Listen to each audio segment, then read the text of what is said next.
Inspiration chassidique du jour, 19e jour du mois de Menachem Av.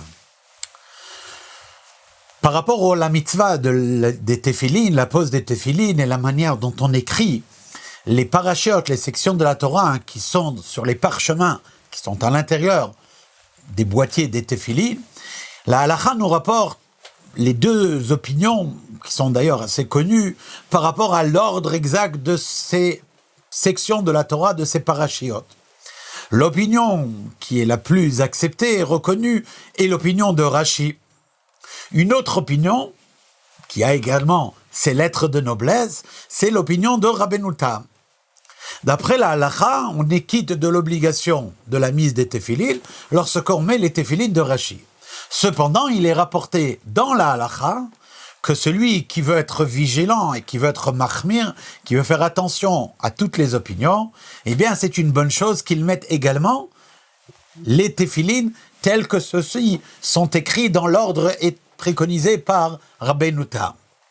D'ailleurs, d'après la Kabbalah, il y a une importance de mettre ces deux paires de téphilines, non seulement pour s'acquitter d'un doute de halakha potentiel, mais également parce que ces deux paires de téphilines correspondent aux deux facultés intellectuelles de Bina, ça c'est Rashi, et de Chochma, ça c'est Rabbeinu Tam. Et ainsi d'avoir la fusion de Chochma et de Bina ensemble, des deux forces intellectuelles, du savoir, de la sagesse et de la compréhension et du discernement ensemble. Il existe, par ailleurs, encore deux autres paires de téphilines, ou plutôt dire uniquement encore des différences par rapport à les téphilines de la tête. Il y a également l'opinion de Rav Sar Shalom, qui a écrit un sefer qui s'appelle Shimush HaRabbah, où il donne encore une opinion par rapport à la manière d'écrire les téphilines de la tête. Pour les téphilines du bras, il suit l'opinion de Rashi. Et puis finalement, il existe également l'opinion de Rav Avraham ben David, le Ra'avad, qui lui, il donne l'opinion, encore une autre opinion également par rapport aux téphilines de la tête, et pour les téphilines de la main, il suit l'opinion de Rabbeinu Tam.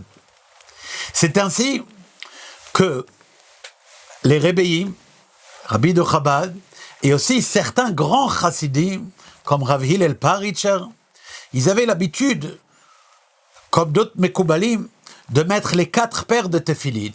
Et voilà comment ils procédaient. Ils faisaient toute la prière du matin, normale, jusqu'à la fin, avec les téphilines de Rashi.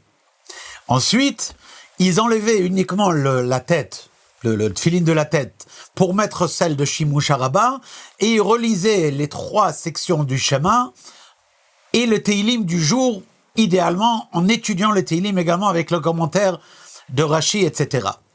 Ensuite, ils enlevaient les téphilines, ils mettaient les téphilines de Rabbeinu Tam, ils lisaient à nouveau le Kriyat Shema, les 3 sections, ainsi que la section de Kadesh, de Vahaya, Ki Eviacha, etc. Et ils étudiaient des Mishnayot. Après, ils enlevaient le tefilin de tête de Rabbeinu Tam et ils mettaient le tefilin de tête de Ra'avad, à nouveau lisaient les 3 sections du Kriyat Shema, et étudier avec cette tefilin-là le Chumash Rashi du jour. Notre rabbi, fut enjoint par son beau-père, par le rabbi précédent, de commencer également à adopter cette coutume. Le rabbi dira un jour à ce propos que si ça tenait à lui, il ne le serait pas considéré lui-même comme étant de ce niveau-là. Voilà comment le rabbi s'exprima par humilité. Mais il a dit, puisque le Rebbe Leshver, mon beau-père, m'a ordonné, eh bien c'est sur sa responsabilité et j'ai commencé à le faire. Kol Tov.